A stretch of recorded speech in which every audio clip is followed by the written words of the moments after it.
د هغې نه بعد یو ورور سوال کړی دی، هغه ده چې آیا دعا تقدیر بدلی او که نه، او که دعا تقدیر بدلی نو داسې خبره شوه چې تقدیر خو یو بل لیکلی شوی دی د ځمکې اسمان د پیدایش نه 500 کاله مخکې، نو اوس دا څنګه بدلیږي؟ الجواب، حدیثونو نه دا خبره واضحه ده چې دعا سره تقدیر بدلیږي. او دویمه خبره دا ده چې انسان داسې دعا غوښتی شي چې یا الله ما د تقدیر د شر نه په امان کې ساته. لکه حدیث کې دا راځي، امام احمد بن حنبل رحمه الله راوړی، اصحاب السنن دا حدیث راوړی دی، رسول صلی الله علیه وسلم دا دعا غوښته، وقینی شر ما قضیت، یا الله څه چې تا په تقدیر کې لیکلي د هغې د شر نه مې ساته.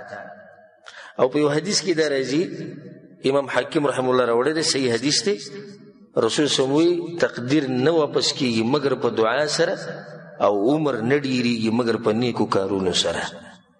دا ښه واضحه حدیث ته دلیل دی. اوس یو سړی دا ووایي نو تقدیر خو پوخ لیکلی شوی دی نو بدلیږي څنګه؟ الجواب، دې مسلې ته لږ ویښ کښېنئ. تقدیر دوه قسمه دي، یو ځوړند تقدیري، یو پوخ تقدیري. دا پوخ تقدیر نه بدلیږي او ځوړند تقدیر بدلیږي. ځوړند څنګه؟ الله لیکلی دی، لکه مثال کې یو کس دی، د هغه نوم دی محمد، د دې محمد عمر 50 کاله دی، خو که چېرته وله مور دعا وغوښته چې یا الله د دې بچي عمر مې ډېر کړي نو 80 ته به یې واړومه، دا اوس ځوړند تقدیر دی. څه دی؟ ځوړند دی، یعنی تړلی شوی دی. که ویې غوښته دعا یو ډېر به شي، که ویې نه غوښته دعا یو پاتې به شي. په دې مسله ورسېدی که نه؟ اوس بله دویمه اهمه نقطه، دا تقدیر چې بدلیږي دا هم الله په تقدیر کې لیکلي دي، نو خبره د تقدیر نه ونه وته. لمثال بله درکړم، یو سړی دی، د هغه نوم دی احمد، الله په تقدیر کې لیکلي دي چې په ده به داسې بیماري راځي چې هغه عام د طبیبانو په قانون کې، د انسانانو په قانون کې د هغې علاج نشته. خو د دې احمد دپاره به پلار دعا غواړي چې الله زما زوی له شفا ورکړي، نو بیا به له زه شفا ورکومه. تقدیر بدل شو، خو خبره د تقدیر نه ووته، بیا هم نه ده وتې تقدیر نه، د الله د علم نه خبره نه ده وتې.